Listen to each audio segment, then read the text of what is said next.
Did I break it? I think I broke it.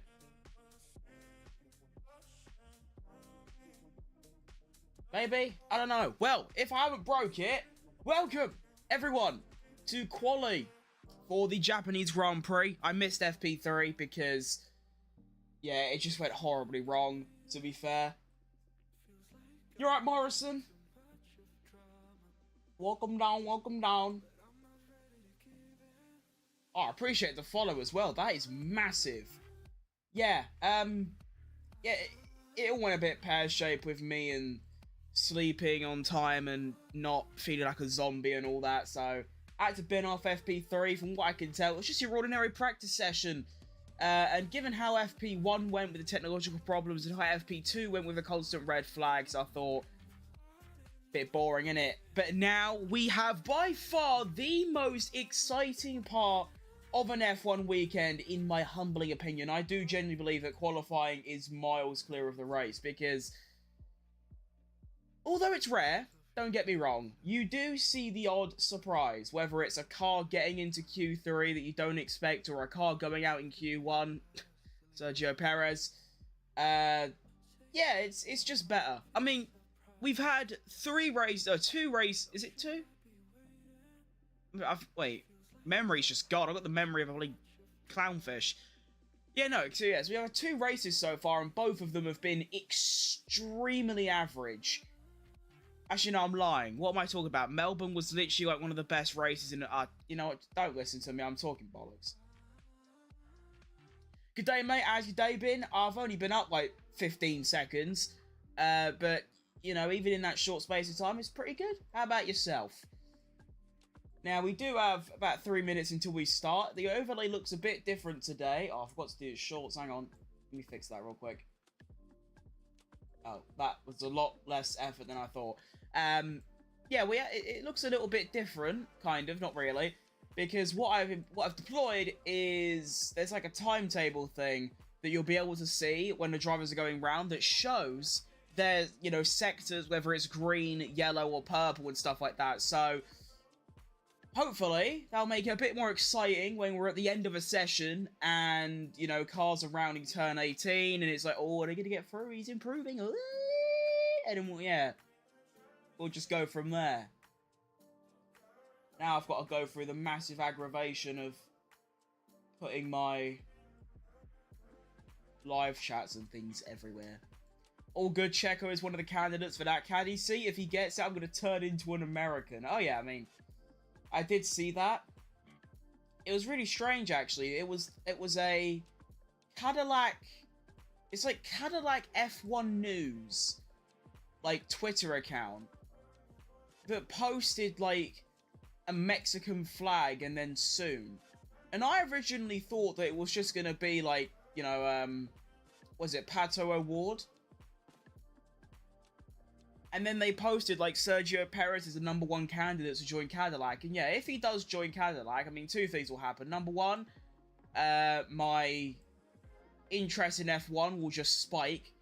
Because right now it's there, but it's like, I don't really care. The reason is that there's not a single driver on this grid. Like, that's the thing. With, like, Checo, it's like your favourite football team. It's like, you root for them. You want them to do well. Without that team, it's just sort of there. This is the same with this. Because I haven't got a driver that I like a lot, that starter was crazy.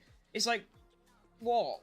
There's no one to root for. I mean, I hope everyone does well. There's no one I pray on the downfall of. There's no one I want to see succeed, like, massively, apart from maybe the Williams, and that's about it.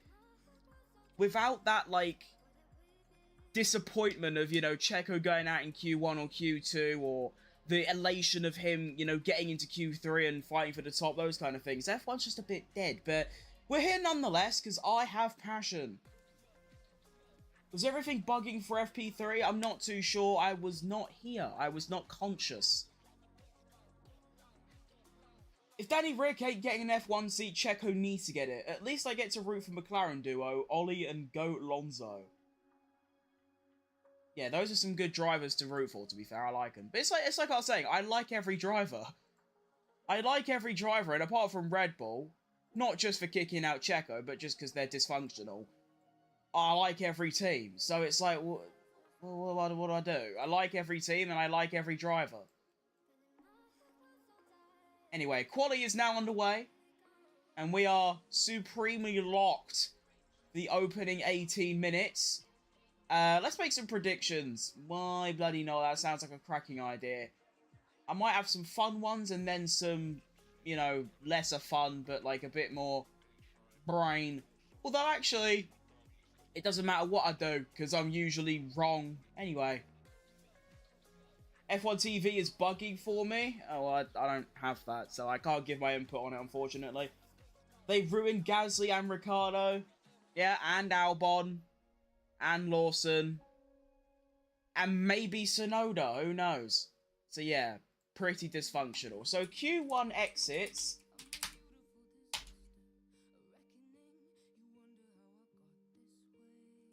Bortoletto. Doohan. Stroll.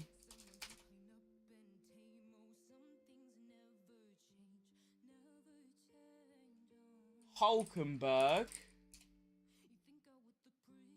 Wait, no, I changed my mind. The other Sauber. Gabriel.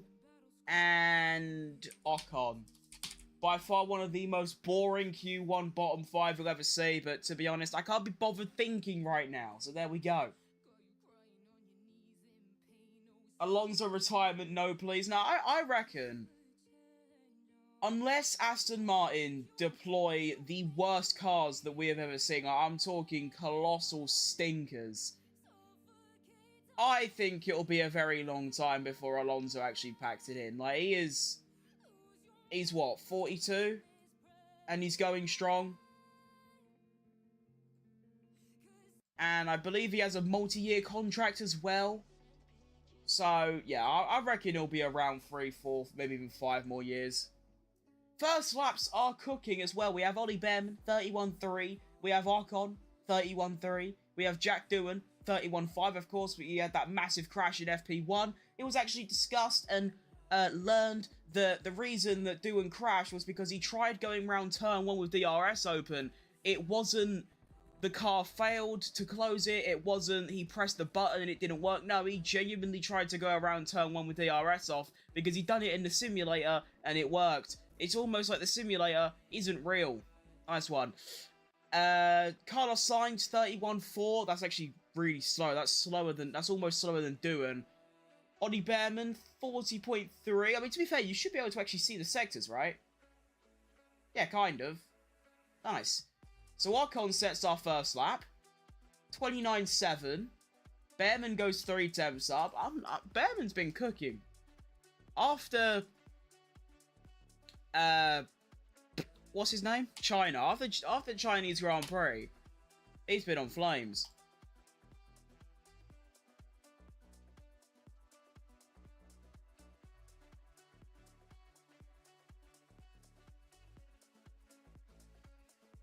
Right, so just for a fun fact, the pole time from last year was a 28.2. 28.2 is what we're going for. We already have a 29.4 or 3 produced by Gabriel Bortoletto. Charlie, fastest sector 2. Hey! There you go. We are already faster than Q1 by about 3 tenths. In last year, Verstappen was the only driver to go into the 28s in Q1. We already have one, which is Leclerc with a 28.5. That is stupidly ahead as well. You got Hamilton on medium time. Oh, wow. Okay. Right. Fair play, Lando. All right. 3 purple sectors. Already nearly in the 27s. Nice. Funny how Racing Point back then was more goated than McLaren, and now it's the other way around. Yeah, it's literally a direct switch. Kind of. I don't know, McLaren were decent in 2020, like 4th or 5th. But yeah, I mean, the Racing Point turn Aston Martin fall off is incredible. I know they just copied Mercedes, but still, to go from being maybe like 4th best car, 3rd best car, some weekends 2nd, and, you know, apart from the first 7 races of 2023, you have been basically a back marker. Like, how did that happen? A Sonoda... Ooh. Ooh. Alright. Sonoda goes P3, just ahead of Albon. Okay. I need to know if Leclerc's got more pace, because, you know, he's hovering around the 2nd Red Bull and Alex Albon. Like, honestly, I know that with Lawson, all I wanted was for him to fail miserably because of, you know, Checo and that 2nd Red Bull seat and all that. But honestly, in a weird way, I kind of hope that Tsunoda does quite well. And he is now 3 tenths behind Verstappen after their first runs. But considering where Lawson was, that is a ginormous improvement. I mean, Lawson was like a 2nd behind, struggling to get into the, you know, Q2. I think he got, what, 18th, 20th, and 20th in his 3 qualifyings, and Tsunoda's already higher than that. So, yeah. And, okay. I don't know where... I swear, like, the McLarens, I've noticed it specifically with the McLarens, they just sort of appear.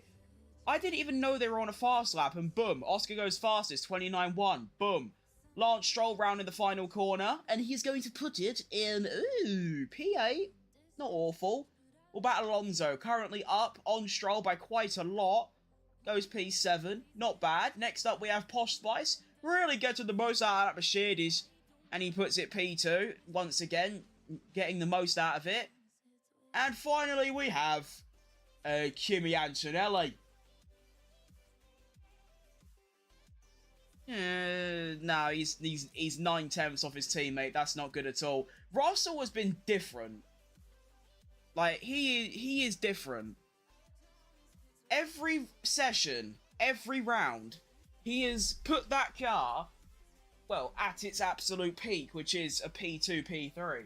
Why isn't Lance Stroll doing Mazepin things? Did he swap brains with Alonso?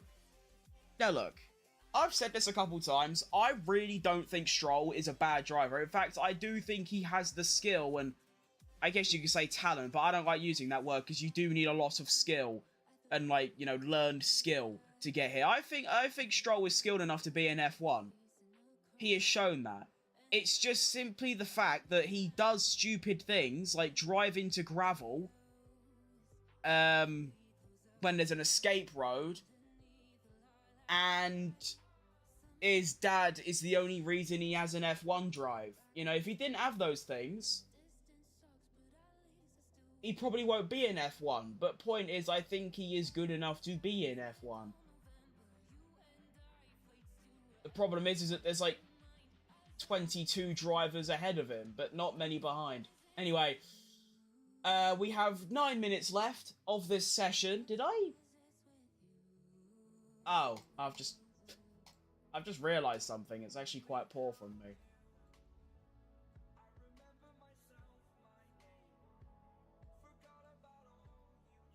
Hang on, I'm fixing shit.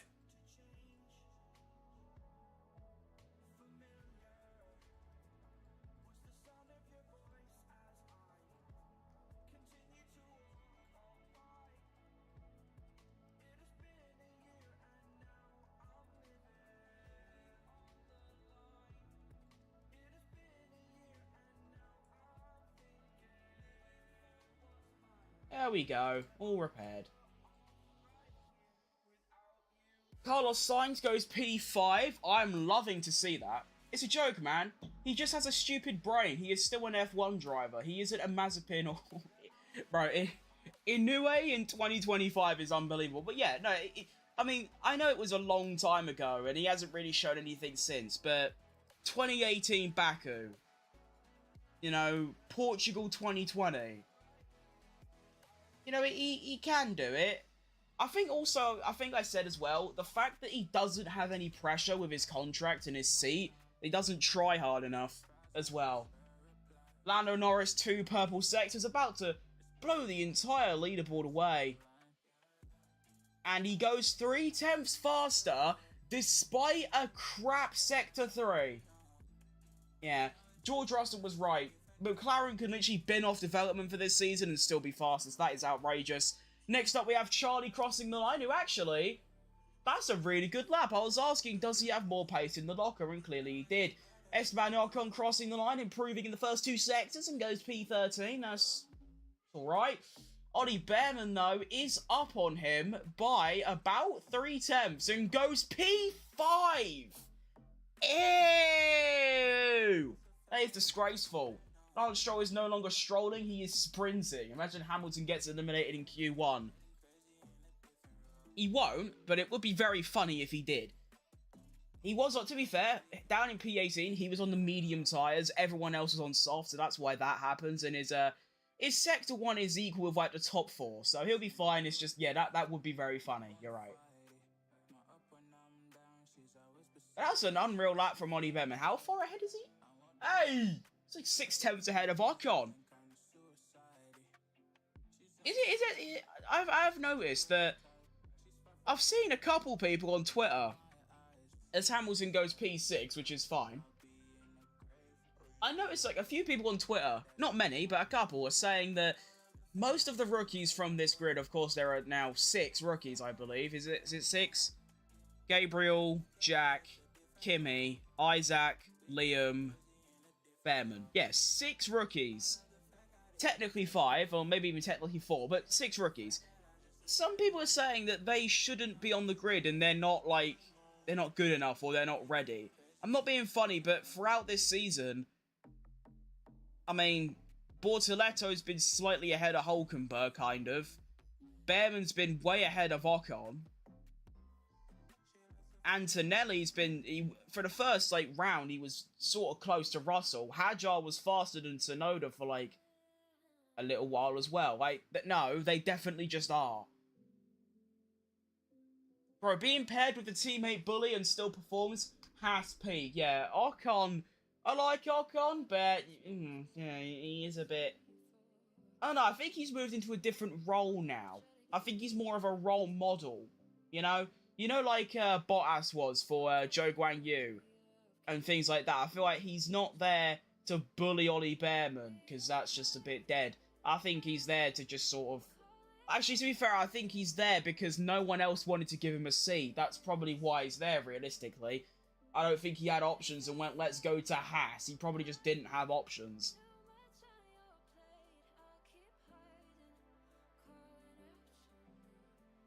Role model to defend against a teammate. I don't know if he's done that, but no, I just mean I don't think he'll, like, do what he done with Perez. Just, like, putting him in walls and being unkind. To be fair, if you're gonna act like that to, like, a 19-year-old rookie, you're just a fucking melt, you know what I mean? So for his sake, I hope he doesn't, because that's just depressing. Alex Albon on potentially his final lap of Q1, maybe, 4 minutes remaining. So there's a chance he could go again. Currently doing a 30.7, which is roughly around top 5, top 6 pace.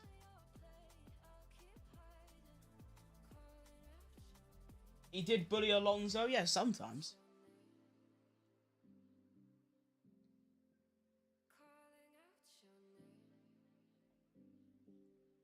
I might hate Red Bull as an F1 team, but their energy drinks are world class.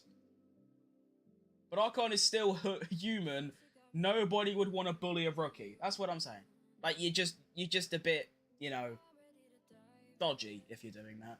As Alex Albon goes up to P5, despite a really bad Sector 3, I have no idea what the estimated cutoff is going to be.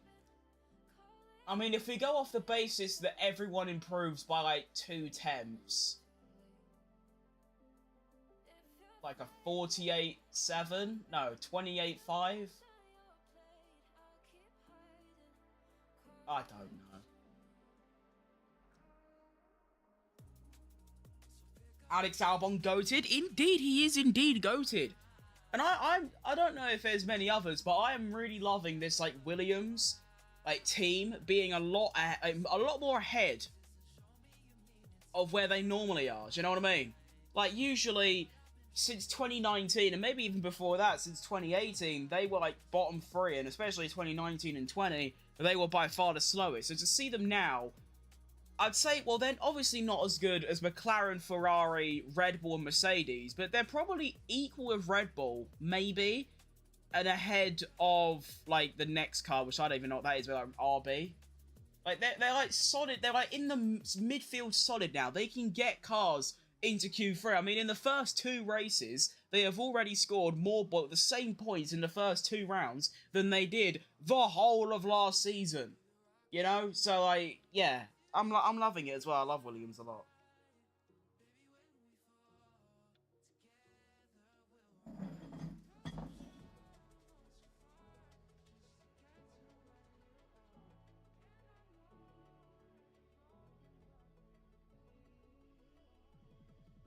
Right, there we go. I've actually got F1 on my phone now, despite it being 40 seconds delayed. And now we have the final laps of Q1. Alonso don't get eliminated. Well, we'll have to see on his improved lap what he can cook up. Verstappen, 30.7. Piastri, 30.7. Tsunoda, 30.8. Verstappen also goes fastest in Sector 2, just showing that, you know, despite the Red Bull being shit, he is still an unbelievable driver, as we know. And he's going to be the first one to finish a lap. He is currently in P8. He's going to go a lot higher after this, probably. And he is going to put it, oh, P3. I like it. That should be good enough to get through. Oscar Piastri going a lot faster. Goes P1 by 2 tenths. And we are now thoroughly into the 27s, which is just outrageous. Yuki Tsunoda on debut goes and puts it right behind his teammate. Hey! Type shit. Hamilton puts it P4, so he's safely through. We now have McLaren, Ferrari, Red Bull. That's fun. Antonelli goes P7. Oh! Oh! That's nice. Russell is a lot faster, though. Goes P2. Because that's what he does. It's just what he just is. Ollie Behrman getting his lap underway. Here comes Alonso, currently on a very, very decent lap. I'd say, well, not very good, but Q2 worthy. Do you know what I mean? Crosses the line, puts it P11. Ooh, he should be alright with that. He should be. Carlos Sainz crossing the line, P9 again. Should get away with that. Pierre Gasly now. Very bad Sector 2. Crosses the line. Goes P9. Oh, this like, 10th, 8th and below is so dodgy. Jack Doohan most likely going to be fully out of qualifying. Crosses the line. Stays P16. You're gone, blood. You're dog shit. Get out. Lance Stroll. Oh. Okay, Lance Stroll's binned it off. He didn't even do a lap. As Hadjar goes into P12. Yeah, he's finished the lap. He's good. Esteban Ocon, yellow Sector 1, goes P15, but the Saubers are still going. Actually, I'm lying. Bortoletto isn't. It's all up to Hulkenberg to knock out, what's his name? Ocon, and he does. Ay!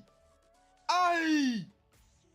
Type shit. Liam Lawson, final driver on a lap. Very stinky Sector 1, so he is most likely going to go out in Q1 as Bortoletto somehow gets a P16.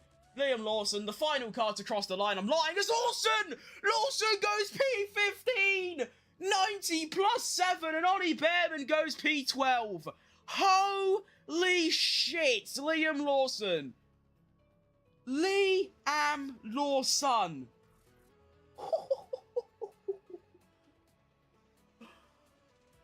Holy shit.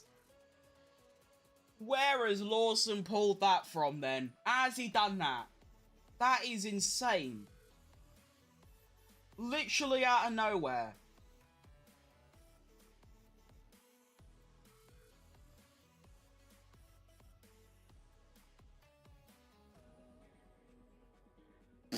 Alright, fair dues. This is scripted. I don't know, the bottom 5 seems reasonable. I want to know why Stroll just fully binned it off. Like, he literally just didn't bother. But out of the bottom 5, I got 4 out of 5 correct. But no. Wait. What?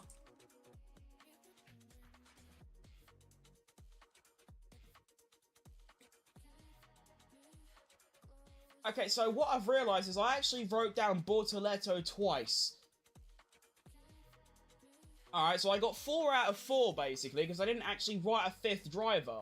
That's actually crazy ball knowledge from me.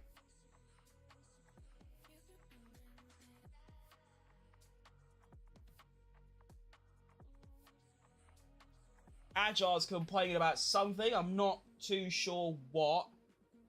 Something's happened, though. At least Gasly and Alonso made it. Correct. That is always good. Alright, let's get the, Oh, no, not that.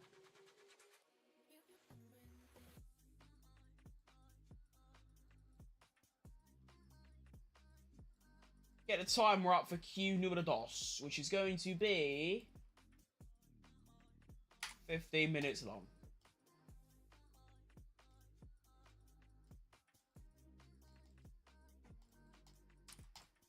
Dab shit. So yeah, this is what I love about this year of F1. Last year, the pole time was a 28.197. The top 9 beat that in Q1. The fastest Q1 time was a 27.7. For half a second quicker than the pole time of last year. Huh? Russell is our saviour from the McLaren 1-2. He is indeed. I mean, I keep saying it. How he, puts that Mercedes either P2 or P3 every single session is very impressive.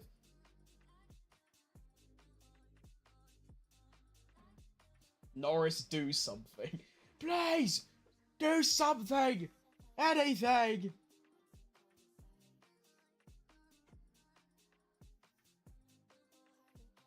Alright, I don't know how long it is going to be until Q2 starts.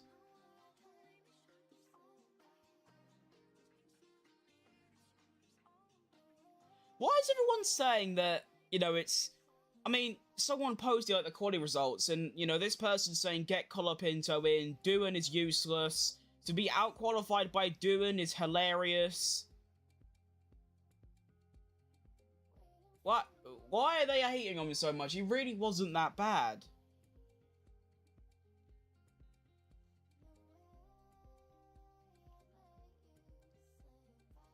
I guess it's because, obviously, with that whole DRS thing of him trying to take turn 1 with it on, he's just sort of getting clowned on at this stage.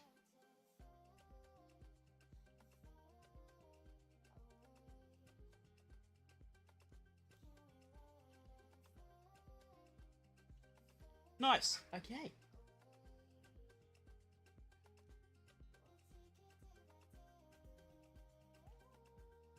Type shit. Stroll went off? Oh, okay, good to know. Doohan is a rookie, don't bash him, that's what I mean. He just can't. People forget that Colapinto had a trash end. He only had, 2 good weekends. He had, Monza, I think. And Baku. That was it, as far as I remember. The rest of it was just him crashing. I mean, he crashed in Vegas, about 3 times in Brazil, and then did nothing in Abu Dhabi. So, yeah. I mean, obviously, I don't think he's bad. I think he is a potential F1 driver in the future, but to be, trying to rummage into F1 like he's the next fucking Max Verstappen is just crazy. By far, one of the most overrated drivers I have ever seen.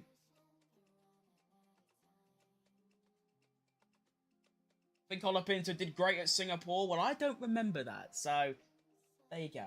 I have a very bad memory, if you can't tell.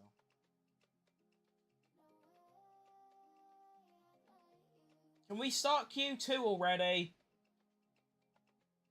I didn't wake up in, the morning for the first time in 17 years just to look at the Williams garage. Alright. Why is Williams' sponsor that Atlassian? Why has it got 2 A's in it? Like, who cooked with that? Someone obviously can't spell. And that's really tough.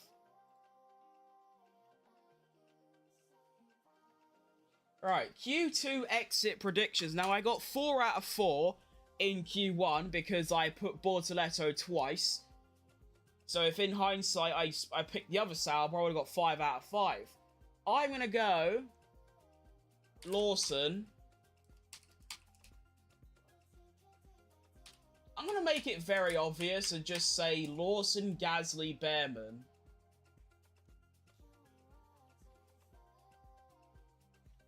Antonelli, Alonso. I don't know. I just don't know, Jeff. I just ain't get a fucking clear. Ah, rage. Why do I feel bored for some reason? That's what I feel as well. I'm actually just bored. I mean, usually I can get through a practice session. Obviously, when quali rolls around, it's like proper exciting, like gas moments. But I'm bored already. I'm perfectly content getting on off stream and just not watching the rest of quali and just doing something else. I think I was saying though, I think it's because there's no one I truly properly root for.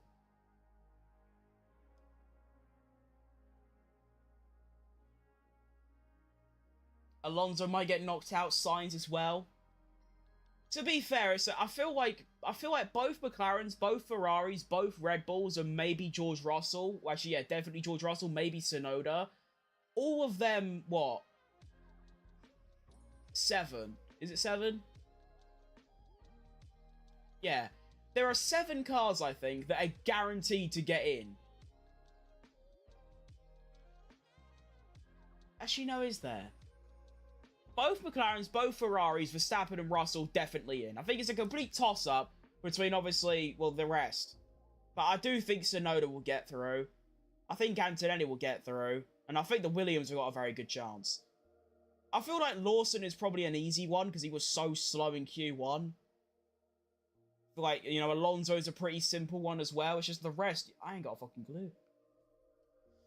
No point staying up for a McLaren 1-2 by 3 or 4 tenths. It is true, but to be fair, with, obviously 2023 and 4, and, you know, most of 22 with the Verstappen dominance, I was watching every single session, and that was before I really started doing F1 content and making videos in general. I was still sat here watching every session and enjoying them way more than I am now. With, you know, Verstappen getting pole by half a second every weekend. Hamilton has a flop in him. Great point. He definitely does have one in the locker. Because I don't think he's had one yet, like a proper one. Verstappen making that car do all sorts of weird movement. As he puts in a 27.5, which is faster than any Q1 time. So it's nice to see that the lap times are going down. Gasly, half a second back. Behrman, 6 tenths back. Huge. Now Norris fastest sector 1 by a tenth. Good to know. End the session now. Ferrari 1-2. A Ferrari 1-2 would be really cool.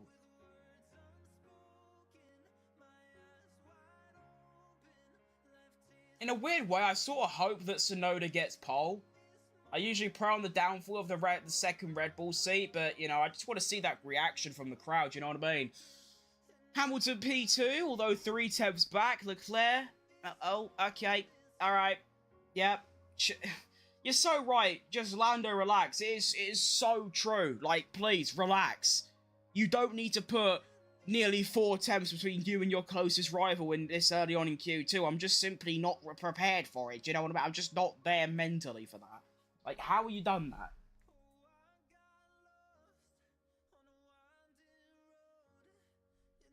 Outrageous. Tsunoda as well, by the way.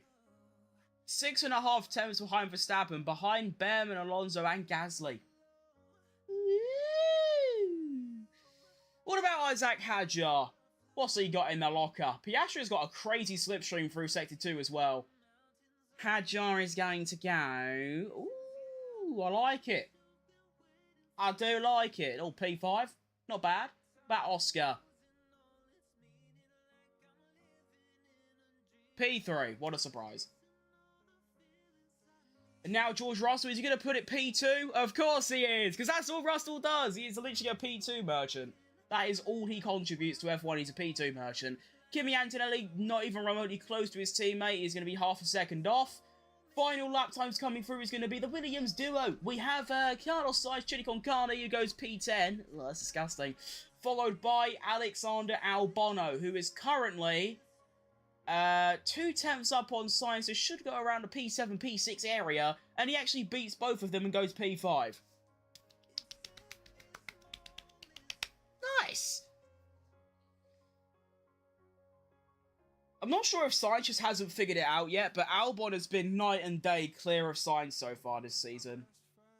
But why is Russell just a P2 merchant? Like, like, every single session and race, it seems like he gets P2 or P3.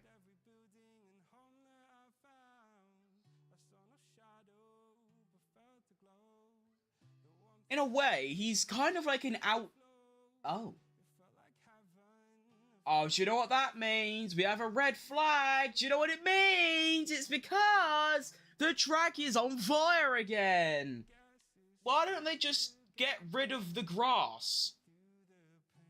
Knobheads. Alright, well, we have a red flag, which of course means the timer is going to be paused, so it means I'm going to have to make a new timer, which is just so unbelievably cringe, for 8 minutes.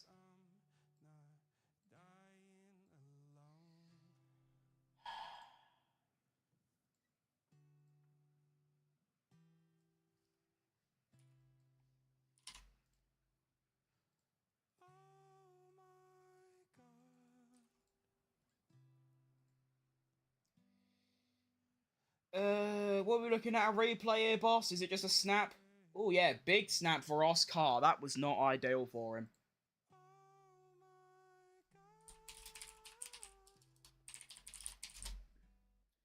Let's get something a bit more, energetic going.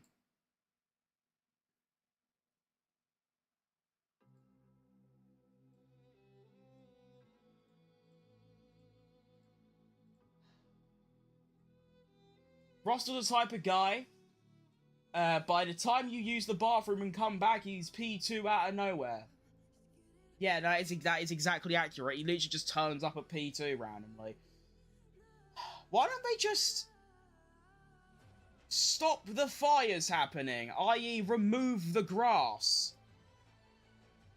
I know the grass is like one of the things that like gives the track a bit of life, but when you're having a red flag every 30.2 seconds... surely you gotta just bin it off. Rest in peace to all the grass lost this weekend. It is actually quite a lot.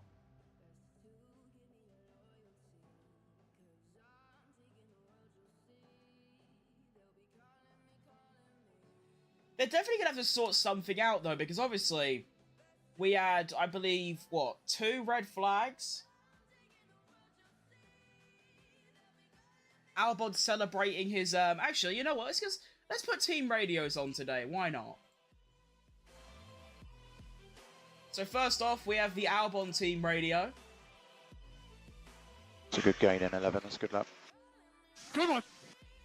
Jump scare from Alex Albon. Hulkenberg. Yeah, damn it. Not the, I mean, the outlap prep wasn't perfect. Alright, no one cares, you soppy bastard. But they're definitely going to have to sort something for the race, because, like, we had 2 red flags in practice, maybe 3, I can't quite remember, because of fires. We have had 1 in quali because of a fire. When we're in, like, a 57-lap race, it's going to be 1 every 5 laps. I swear if Yuki gets knocked out because of this...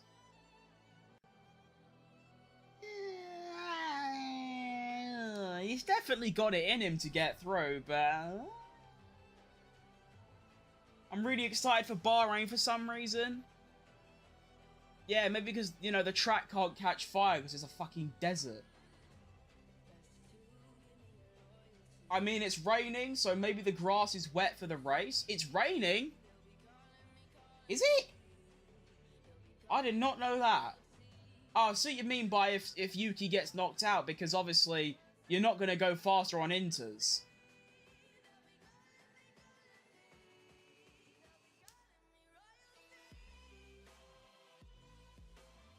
Oh, that bloke's got a knockoff Ferrari thing. See, mine's official. That is a rip-off because the Ferrari badge is bigger than the hoodie itself. No way someone has a bit of paper or like a cutout that's it has Alonso's team radio of "This is a lovely car to drive." Unfortunately, that doesn't quite apply anymore, and it hasn't for a year and a half.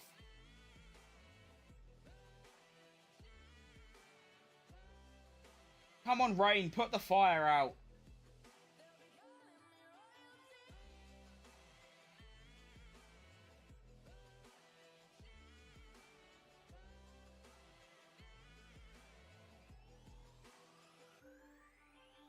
Oh, look at Lance Stroll. He looks all sad. You soppy little git. Fucking gimp.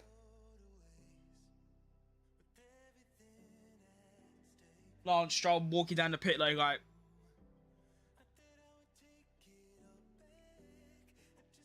Fucking melt. Why is Ocon rizzing up the camera? Wait, this is actually crazy. They're showing... The 5 that got eliminated, they're showing them, like... When they got eliminated, they're showing as they walk down the pit lane. All of them are like... Well, Lance Stroll's just sad. Doohan's got his helmet on, so you can't tell. Hulkenberg bought a letter, just normal. Ocon's like... He's just rizzing up the camera. That was crazy. Red flag is now gone. Session will resume in 2 minutes. Why am I on board with Lando on F1 TV? Fantastic question, mate. Like, that is genuinely a really good question. I don't know. Get your poncho out! Get your poncho out! 30, Liam Lawson, give me your best smile. Bit of a weird thing. Okay, sure. Oh, we have a bucket hat. We've got a bucket hat on display. Why does Doohan look happy when he crashes or gets knocked out? Maybe he's just a jolly bloke. I'm not too sure. Maybe it's a fake happiness to seem a bit like, yeah, it's cool, we always bounce back, and inside he's like, I don't want it anymore.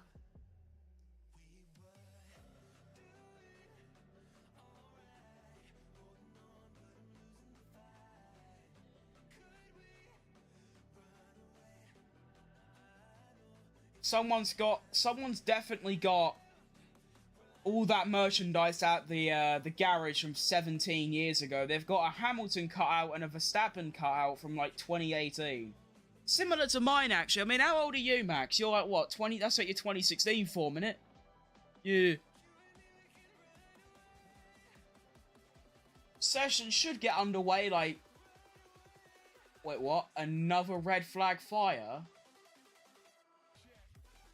What? Or like as soon as they leave? It's because Doohan's Australian? Joking? Oh, thank fuck. I would have lost my shit so quickly. I would have just straight got up and left and just not come back. And I would have just... You know what? If there was another red flag as a fire, I would get up, go live in a forest for 30 years and just leave my stream on. And like no one would know where I've gone. I just went missing.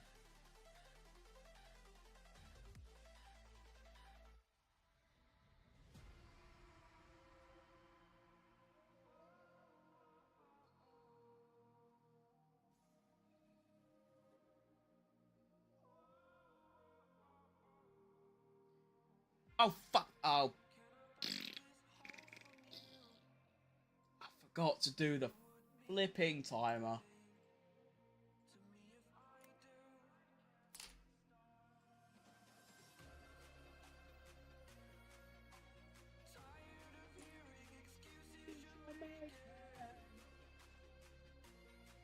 Right, I'm locked.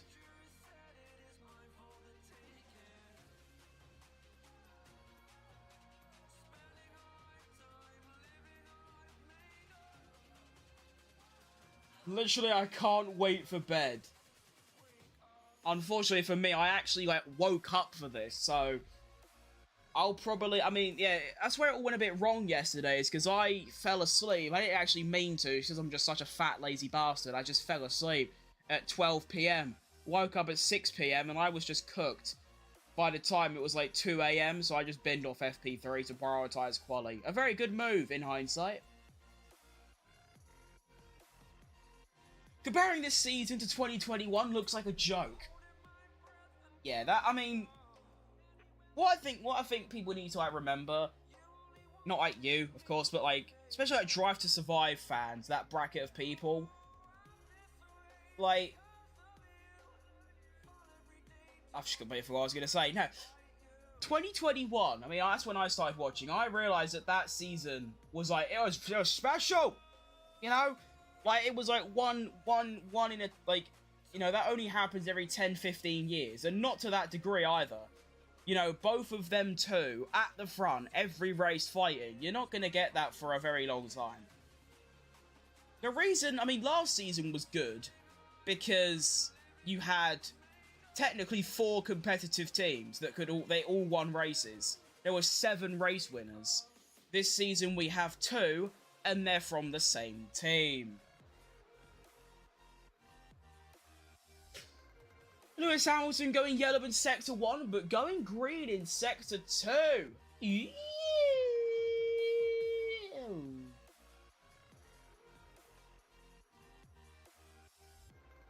Alright. Charles Leclerc now, crossing the line and goes ahead of Hamilton by a 10th. Wait, no. That's 10 milliseconds. That's pretty poor for brand new softs, to be fair. It's not horrible, but it's not great. I need signs to improve badly, that's what I need.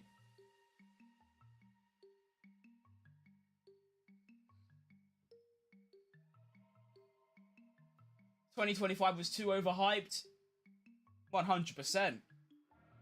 I mean, every Sky Sports advert... I mean, they have advertised this season like crazy. Every single advert I got on YouTube, Twitch... the television, just watching stuff, every advert pretty much, or 1 in 3 was an F1 advert, and saying like this is one of the most exciting, most anticipated seasons in years. Everyone, and that was being advertised during China, when McLaren were already like by far the best car. Like, no, shut up. It's basically Lando versus Oscar versus Russell. To be fair, you could honestly chuck out Russell at this point. I know he gets P2s and P3s, but overall, by the end of the season, if he's finishing P3 and McLaren's a 1-2, back constructors are going to look quite crazy. Oh, that's nice. The Ferrari crew have got a Jules Bianchi, like, tribute thing on their shirts. Obviously, it was, this track, what? 11 years ago when that happened? That's actually crazy. I was 7. That is bad to think about. Projected knockout time is a 27-7, apparently. So, what they're saying is the top 6 are through. Albon needs to find a little bit, and everyone else needs to find a lot. Alright. Rest in peace, Jules. Indeed. Rest in peace, Jules... What's the name? Jules Bianchi. Don't even know who he was, to be fair, because, I mean, I heard about it, and I knew about it. I didn't really know, like, how well known he was, you know?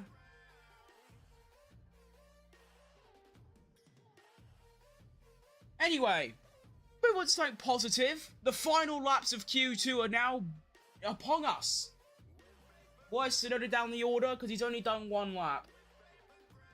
Russell at 30.7. We have Lawson at 30.9. Is there anyone else even close to doing a Sector 1? Not really. Where does Sector 1 even end? Isn't it like... Okay, let's see. Okay, it's there. Alonso at 30.6, actually up on Antonelli. Oh, I thought that was Russell. That was Antonelli. Okay, so Antonelli does a 27.6. So if we go off the projected time...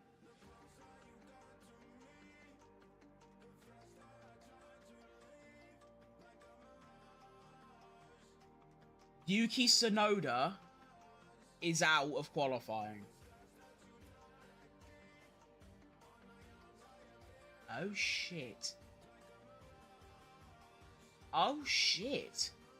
Unless Yuki goes round again and does another lap, he's out. He's gone. And I don't think he ain't got time to now. Yuki Tsunoda is out of qualifying. Wow. Okay. Fernando Alonso then. P14. Crossing the line. Hey! Knocks out Liam Lawson. Type shit. Alright. And then Ollie Behrman into Q3. He's class, isn't he? Final car to... Actually, no, not final. Penultimate car to do a lap. This has been the weirdest end to qualifying ever. Gasly goes P11, is out of qualifying. We have Carlos Sainz, the only driver left on our lap. Actually, no, Albon is as well. He's just not improving, as is Oscar Piastri. But yeah, I didn't even realise these cars were on flying laps. I'm confused. But yeah, Tsunoda is out, potentially on for a P15.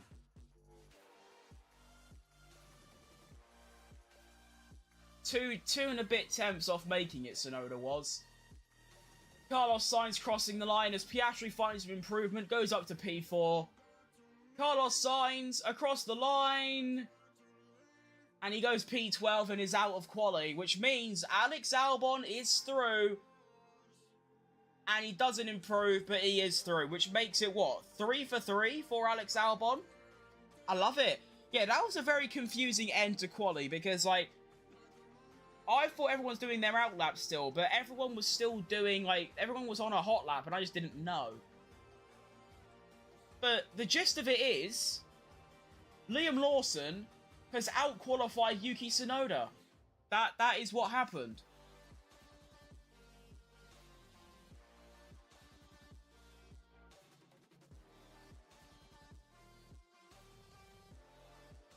F1 posted a crucial lap from Yuki Tsunoda, but it's only P11. Then it wasn't crucial, was it?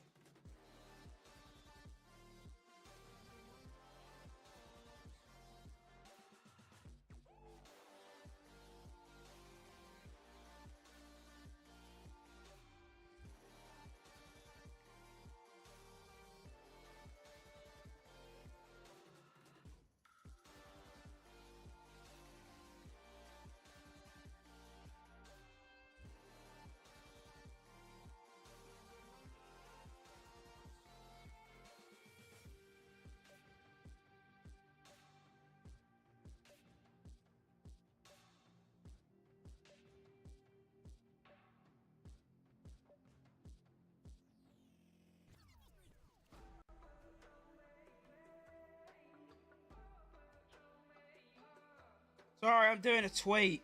There we go. Banged it. Alright, nice. Alright, let's get on to Q3, where we have, well, an interesting batch of cars. Now, I said that there were 6 cars that were guaranteed through, and I was correct. Those 6 are the top 6. Antonelli getting through as well. And then some really nice little fun ones. Ollie Behrman, once again in Q3. Actually, once again, it might actually be his first time, but... yeah, Ollie Behrman is reminding me a lot of Hulkenberg when he was at Haas. As in...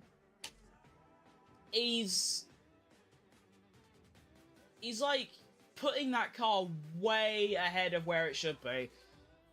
For Q3, I'm going to make a full prediction. I'm going to be very boring. I think it's going to be Norris, Piastri, Russell, Verstappen, Hamilton, Leclerc, Behrman, Antonelli, Albon, Hadjar. Bang. Top 10 sorted. Now I need another timer, pretty please. I would like a 11 and a half minute timer. There we go. Oh. Nice. Let's lock it in. Hajar is a rookie. He's gonna... Sainz blocked Lewis hard. Did he really? Didn't matter, but that could have been dodgy. Hajar made it to Q3. He's gonna replace Yuki. Honestly, if Yuki, like, fails to get into Q3, I guess, like, up until, like, the mid-season point, I could definitely see Red Bull putting in Hajar as well. And that's what they're gonna do. They're just gonna keep going through driver after driver after driver without, you know, realizing that the problem is the vehicle, you know? It's no coincidence, it's what I keep saying. Gasly, after leaving Red Bull, has established himself as one of the best midfield drivers. Albon, after leaving Red Bull, has established himself as one of the best midfield drivers. Sergio Perez, before joining Red Bull, was one of the best midfield drivers. Liam Lawson, before joining Red Bull, was not as good, but almost at Tsunoda's level, with only a couple races experience. You know, all of these drivers are very good, and yet putting a Red Bull, they look like the next fucking Mazepin. I believe in Orlando sacking off. Ooh, what, like in China? That could be funny. Albon just goes slow. Albon blocked me big time into turn 1. That was a long swear word. I wonder what he said. Nice job, Ollie. You're through. Well done. You're safe. Oh my god, nice! Yeah, well done, man. That's a great reaction. Oh my god, nice! To be fair, why does Bearman's engineers sound so low-key? They've just had a car into Q3 from a rookie, and bro's like, yeah, good job, Ollie, you're through, we're safe, and yeah, good job overall, mate. It's just, you know, well done. Show some passion for your driver. Be like, yes! Oh, that bro got blocked bad.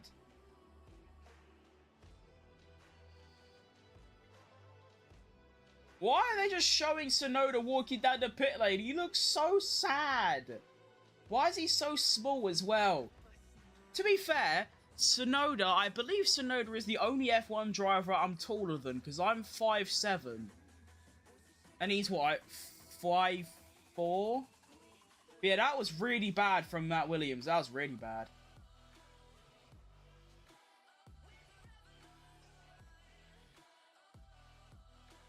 Oh, I'm going to give one of them as well. When he drove past, he went like that. Bro probably knows Ollie getting P10. Ollie's dad is a W. Mac's dad was raging over him getting P2. Yeah, he does do that, to be fair. It's like, if he isn't winning, you're fucking dog shit, retire, you're washed, horrible driver, get away. Oh, Tsunoda had a horrible exit from turn 1. Jeez Louise, no wonder he went out. That was horrible.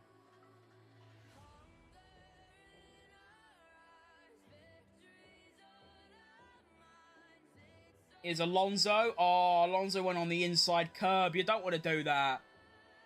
That is immediate. That's the death penalty, that inside curb of turn 1. Like the second bit. Jeez Louise. That Mercedes car is amazing. It seems to be. Very under the radar. Very underrated, you know? Very underrated.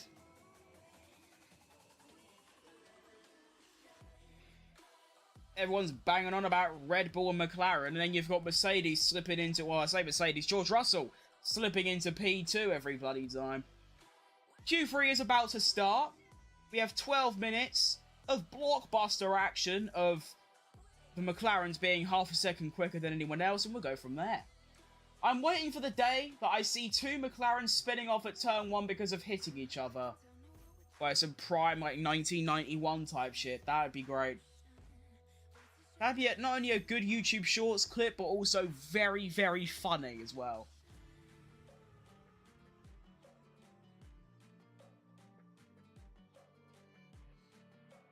If Russell gets pole, would you be surprised?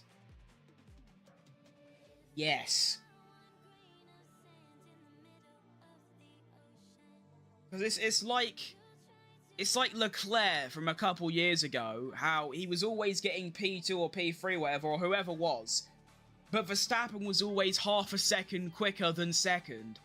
And that's sort of where Russell is. He can get second, but he's miles behind the McLarens on the Mercedes is as well. See, I would. Maybe not as much as like a Ferrari or like a Verstappen, but it'd be a little bit of shock. I'd also like that. That'd be cool.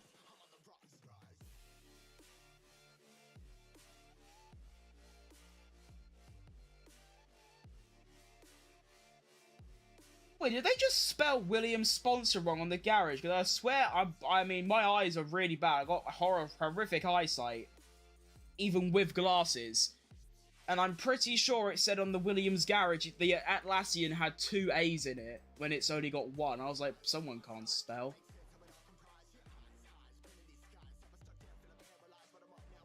Q3 has started, by the way, as you can tell. This song's fucking horrible. Can we not have it? Thanks.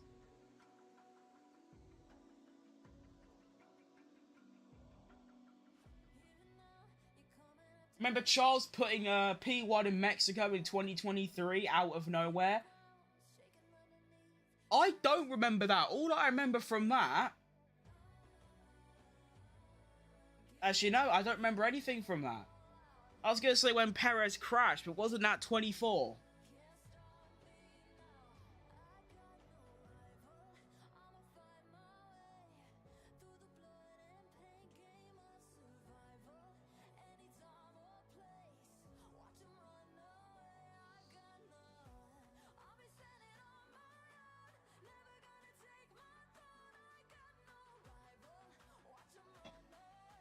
Oh, I'm being hit with prime fatigue.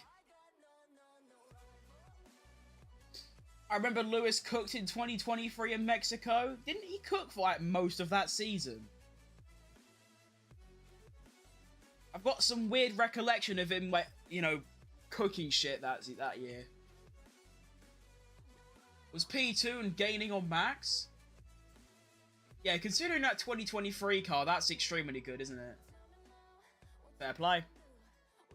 Do you know what surprised me? How little people speak about Hamilton's win at Silverstone last year. I remember when it was, like, about to happen, like, 10, 20 laps before. I was like, Sky Sports, British media, they are not going to shut up about this for years to come. And within a month, it was almost put into irrelevancy. I wasn't expecting that.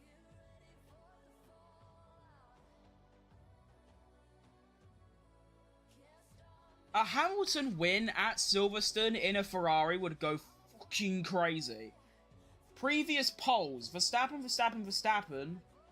Vettel, Hamilton. Wow, it's almost like it's... Wait, what? Vettel got pole in 2021? I don't think he did he?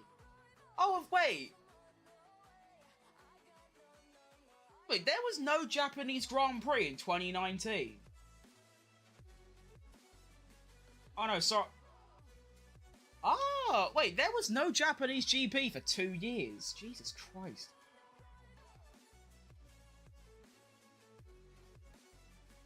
Lewis mostly cooked at Australia, Austin, Mexico, and I think Singapore. Great memory. That's all I can say. I'd rather see Lewis win at Monza. Why not both? Why not both? To be fair, Leclerc had a blinder last season. Winning at Monaco and Monza is fucked. First lap times are about to come through as well. We have Ollie Behrman, 28 dead, a 10th up on Antonelli. Russell then...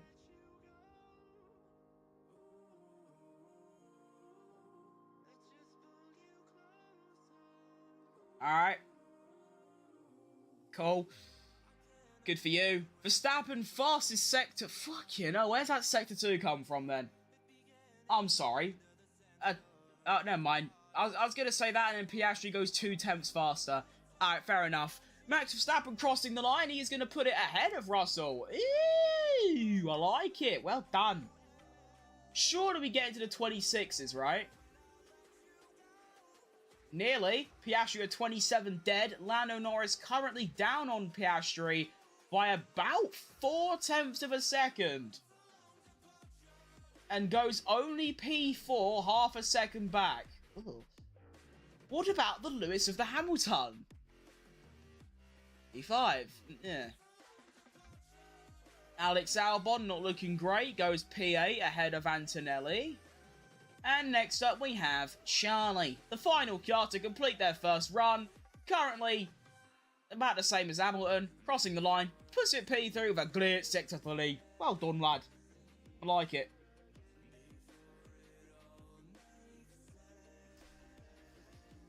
Got a little ratatouille going on there. McLaren, Red Bull, Ferrari, Mercedes, McLaren, Ferrari. That's fun.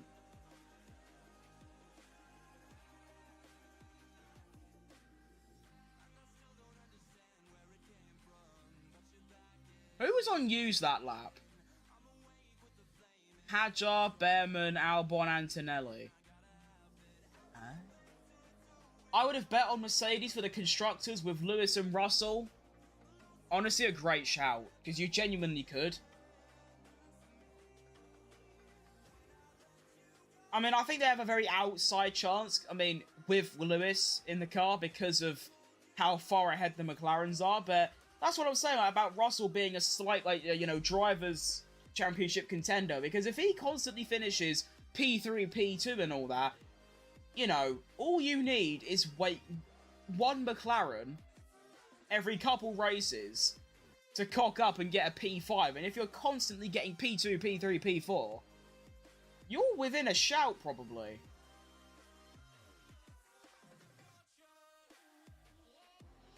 But I don't know. I mean, if you're finishing P3 every race and both McLarens are ahead of you, I mean, that's a 10, maybe 11 point gap every race, so maybe not. Quick onboard of Ollie Behrman. Used tyres going around turn 1. Almost spun, but didn't. So that's cool. Good replay, F1. That was good. I like it. I mean, the fact that Behrman is on used tyres and went in the gravel and lost maybe 2 tenths and he is still ahead of Albon and Antonelli. What a driver, you know?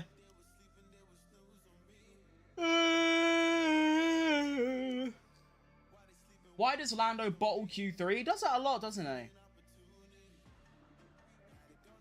Track dominance, Piastri versus Norris. Norris is good for turn 1 and 2, and then turn 11 and 10. That's it. Every other corner, Piastri's better. But yeah, he does that a lot.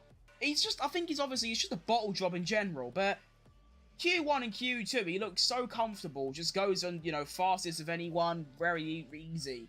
Goes into Q3, struggles to get in the top 3. It's very strange.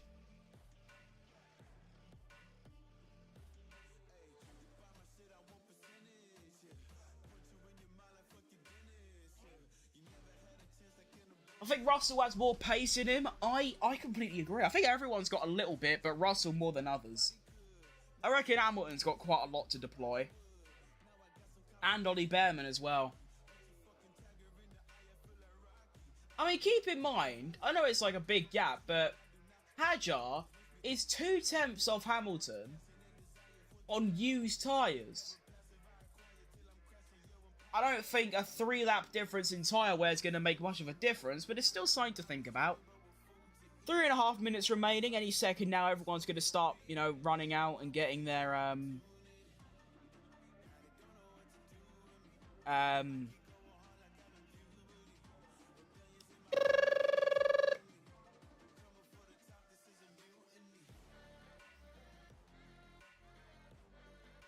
Anything funny on Twitter before we head on? Oh, actually, you were saying in my chat earlier about F1 TV being bugged. They actually posted an hour ago.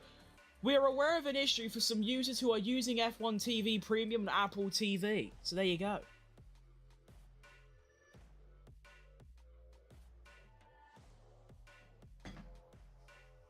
That's actually quite funny. 2021 to 24, you had Checo Perez in the Red Bull, which was number 11.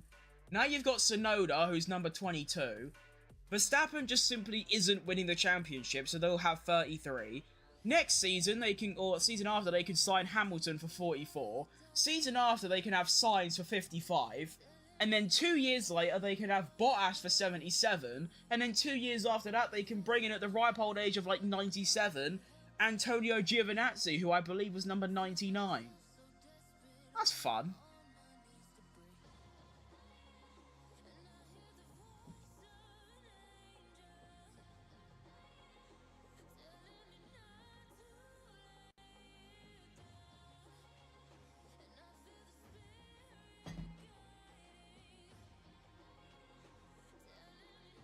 And here we go. The final runs of qualifying are underway. I believe Ollie Behrman is the first one to do his lap. This is actually quite fun. We have the shitter drivers going first. Like, well, not the shitter drivers, the shitter cars going first. Behrman, Antonelli. So let's see.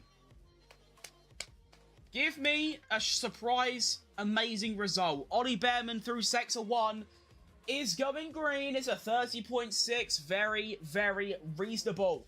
Kimi Antonelli making his way through. Go on, I want to see him do well. He also does a 30.6, but is half a tenth behind Behrman. Actually, no, he's not. He's 20 milliseconds behind Behrman. Same applies. George Russell making his way through, and it's going to be a 30.6. Oh, yeah. I mean, it's recoverable, but you really don't want to see that, to be fair. Isaac Hadjar, also a 30.6. All 4 drivers so far hitting a 30.6. What about Lando Norris? Will the bottle job continue?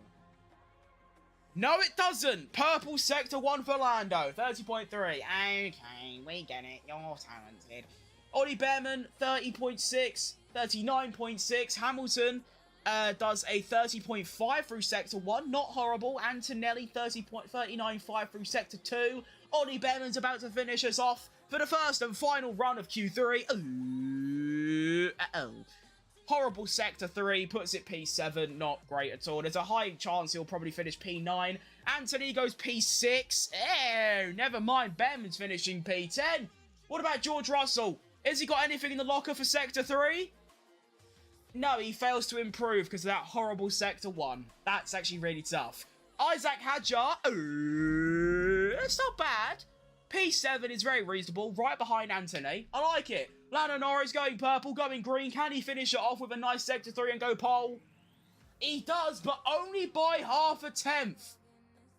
And Piastri he doesn't improve. 30.6. Ha ha. Bottle job. Hamilton improves, but stays P8. Oh, shit. Go on, Albon. Get ahead of him. Hey! Oh, okay, he goes P9.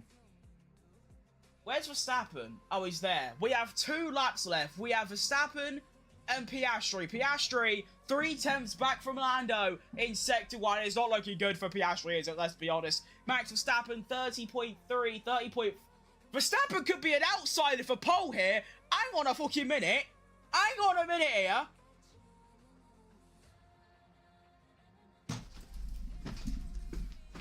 What?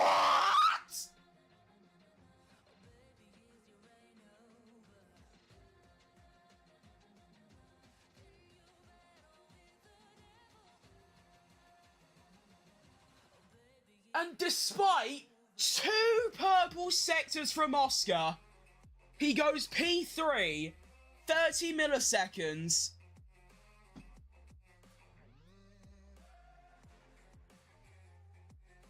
Holy fuck. Hey!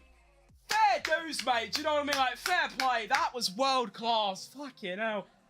I hate to hear the reaction to Verstappen getting pole. Holy shit.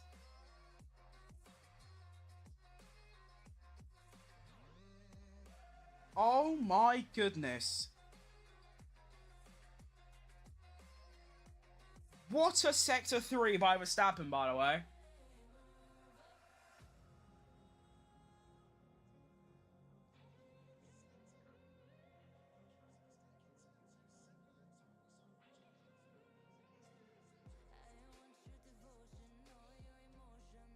David Croft is by far the worst pundit I have ever listened to in any sport ever.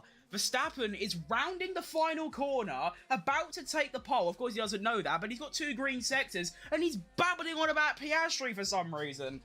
Horrible, horrible commentator. But what How is Verstappen on pole? Speechless. I simply don't have an answer for you.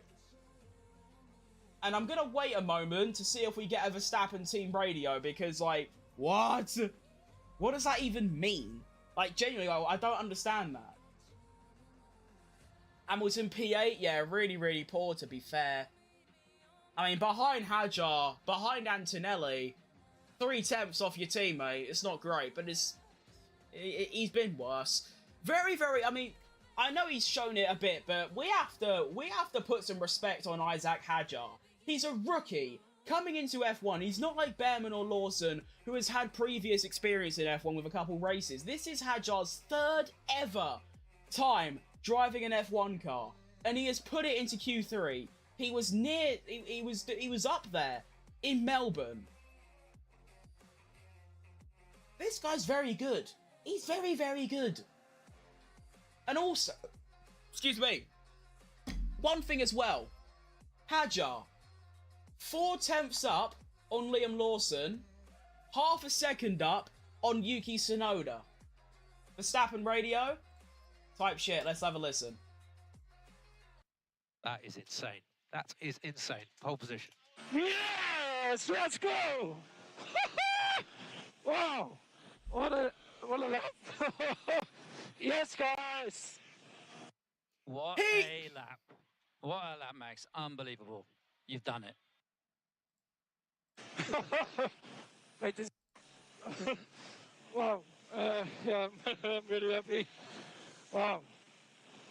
Pure class, mate. Pure class.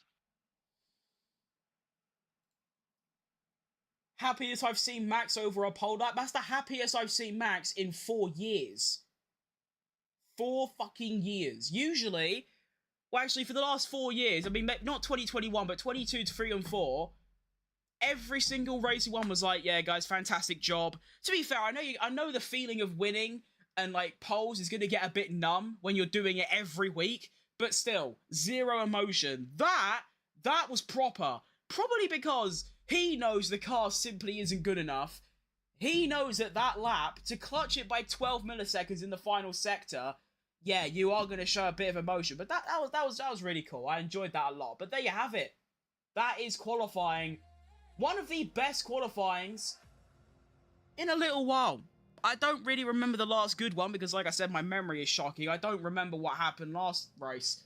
But that was an unbelievable quali. Looking at the I mean, to be fair, let's look at my predictions. So, Q1, I got 4 out of 4 because I didn't actually put a 5th driver. Q2, I got 1, 2, 3. I got 3 out of 5. And then for the top 10, I got...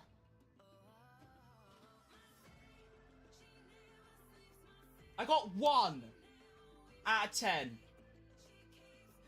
Norris was 1 off. Piastri was 1 off. Russell was 2 off. Verstappen 3 off. Hamilton 3 off. Leclerc 3. Behrman 3. Antonelli 3.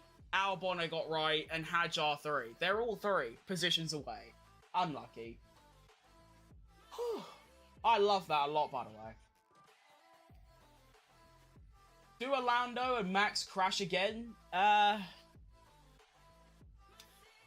feel like Lando still thinks Verstappen has a chance to get in his way for the title, alongside, obviously, Piastri, so I think there might be a little bit of dodginess going on, but as we know, Lando Norris is one of the worst Grand Prix starters in recent history, so I don't think he's even going to get the chance. This top 3 will cook in turn 1. I think the top 5 are going to cook. I mean, all of them, maybe not Leclerc, kind of, but all of them have pace.